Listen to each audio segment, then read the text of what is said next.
Hello ladies and gentlemen, and welcome to an episode of Career Mode. I hope you guys did enjoy yesterday's episode, and if you did, then always let me know in the comments, because we have another episode today, and today we have a game against Arsenal and Benfica and one other team that I can't exactly remember right now, but it'll come back to me, and I'm sure you guys will enjoy the gameplay. But if we take a look at the team at the moment, I've decided to play Zaha a little bit more regularly. After looking at that squad report with the stats and things, I noticed that Zaha was actually one of the players improving the most out of everyone, and not only in certain, small aspects of his game, but in general, he was just improving so much more than a lot of the other players. So for that reason, I decided I'd want to play him instead. On the other wing, we have the likes of Sterling. Also, I really like Asaidi at the moment. He's performing extremely well.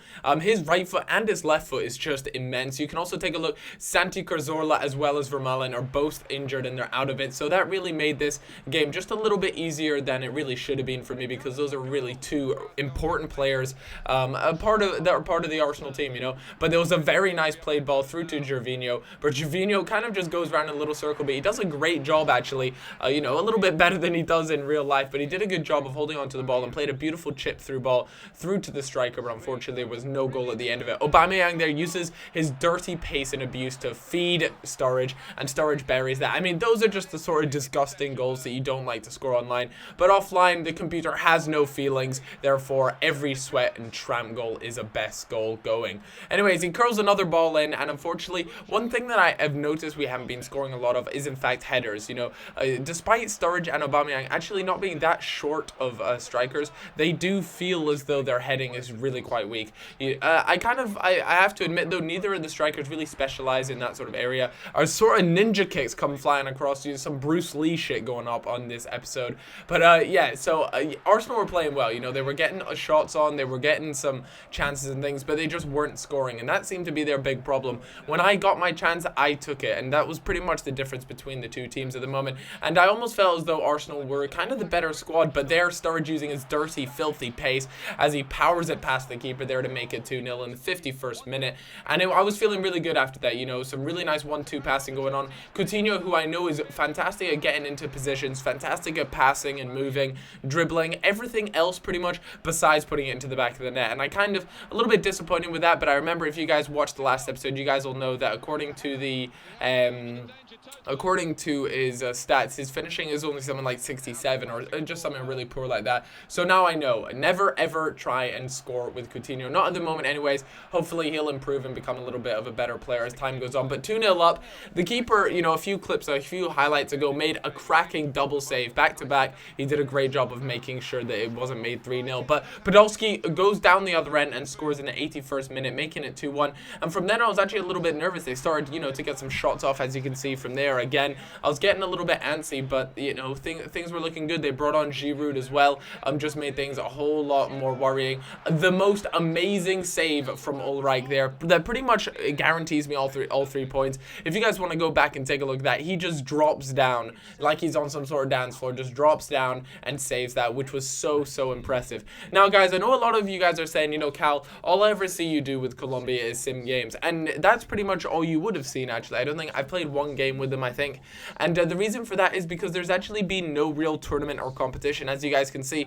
this game against Germany was in fact a friendly, so games like that I just have no real desire to play for. If I'm not really playing for anything, then I don't really feel the need. Also, with the World Cup qualifiers, we're already in a fantastic position, and until we actually reach the World Cup, I can't see myself playing too many games with them. But when that time does come around, you can expect me to play the entire game through. Now, in my very first season, who was it? I think it was it France that I managed? I think it was France, and I won the World Cup with France, which was just unreal. But I had a game against Spain again in an international friendly, and this is really just to experiment with certain players, but decided to play out my strongest squad anyways regardless. And Jesus Navas there actually manages to go 1-0 up, which is really impressive. Xavi comes on for David Silva, which is that's not a bad substitution. To be able to bring on someone like Xavi is pretty impressive. I think Xavi's actually really old now, considering I think we're 2 seasons in. That I don't know if he's necessarily necessarily the number one choice for Spain anymore. But I had a game against Aston Villa. That was the other team. So we got Aston Villa and Benfica in the Champions League next. And, Aston Villa have Nzogbia. Nzogbia is just a bag of pace. They also have Bent. We all know how sweaty and disgusting Bent can get sometimes. So things like that can really set me on the back foot. But I decided to play a really strong squad. I brought in Mvia. Mvia is now back from injury, which is fantastic to see. And overall, the Aston Villa side is actually pretty strong. They got Delph in there. Delph I really do rate in this game. I think his quality. His left foot is lethal. His right foot I can't really praise too much. I think it's actually quite poor, but his left foot is just lethal. But here with Aubameyang, one tip that I can give you, I know Aubameyang's strong foot is his right foot, so I just try to create some space using fake shots and things like that, just to make sure that I could get him onto his strong foot, because a lot of the time, I can get into some space and then shoot with his left foot, but I know it's just not going to do nearly as much as I was hoping, and so I just made sure that it was on his right foot, and it really paid off for me as I went 1-0 up. Unfortunately, that lead was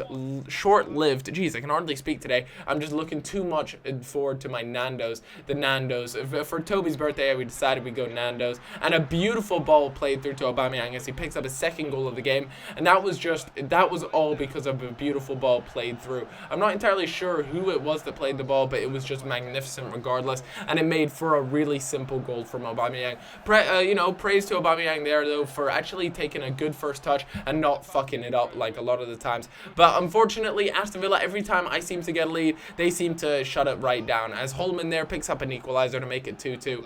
But from then on, I was like, okay, no bullshitting around. Let's just see if we can get some goals and hold on to the lead, because I was actually pretty fed up with the fact that I kept conceding and then, after I'd taken the lead. But there, Sturridge picks one up from just outside of the box with his left foot. His left foot is just so strong at the moment. He's an 87 rated player, and that's only after 2 seasons, which is just lethal. A good ball was crossed in. Unfortunately, like I said, we're just not scoring many headed goals at the moment. It's something I should probably look into, because a lot of the times, if you're not scoring a variety of goals, you'll find that things start to get stale and not so good. But a really good turn there. Unfortunately, it was on the right foot and it wasn't going to go into the back of the net. But we needed to make some quick substitutions. I decided to make them relatively early on, because one of the guys in the comments actually said something along the lines of, if you do make substitutions, make sure, they're between the 60th and 70th minute, because that's when you're going to get the most use out of them and things like that. Don't wait until the 80 to 90th minute to make those substitutions, because overall it's just not worth it. So I took his advice on board and I decided to make an early substitution. Obviously,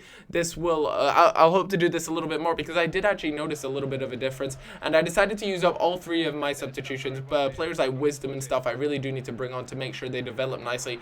A good ball played through to Sturridge, and damn, if he gets in that sort of position where he can just cut inside and then shoot on his left foot, it is going to be G all day long. But those were the rest of the scores in the Premier League, so we're sitting very pretty at the top of the league at the moment. I think we have like a 5 or 6 point lead at the moment, and we had Benfica up against next. So this game against Benfica wasn't necessarily that important, but they are one of my biggest rivals in the group that I'm in with them. I've said it before, and I have them, I also have Celtic, and I also have Schalke. Schalke and Benfica are the ones I really have to keep an eye out for, so for that reason, I really wanted to do well. But they actually didn't let me score, didn't even let me have that many shots on target until, sort of the 30th minute, things like that. And this was a pretty low-scoring game compared to recent scores, I suppose. But Aubameyang there left one-on-one with the keeper, and he just couldn't put it into the back of the net. And that is actually really disappointing. A player of Aubameyang's caliber should be able to bury that 10 out of 10 times. There should be no excuses for stuff like that. But, Aubameyang there does a good job of just, holding up the play, making sure that there's players coming forward with him. That's one of the worst things you can do when you're playing this game, is just rush things. But Asaidi there with the left foot fires that into the back of the net. And that was actually a wonderful goal. And again, some substitutions needed to be made. I spotted that Agger was injured. It was a bruised shoulder, so that needed to be swapped out. But decided to bring on Coates there. Coates has so much potential. I really do need to start playing him a little bit more, as well as Massey. He is out injured for a few months to go. I believe we're halfway through his injury now, so we still have, like I said, a little bit longer to go before he gets any sort of game time. But that was it, that was it for substitutions. I decided that maybe it'd be time to bring on someone like Barini, but sometimes it is just not good enough to do. I noticed Coutinho was actually on a sort of red bar fitness. I decided to play the Alex Oxlade-Chamberlain as a center attacking mid, and there Aubameyang makes up for his failure in that first one-on-one attempt that he had earlier on. But that'll do it for me, guys. I'm off for my Nando's. Unfortunately, we have a player injured, but it's only Agger out for 5 days with a bruised shoulder. Until then, guys, I'll catch you in a little bit. Bye-bye.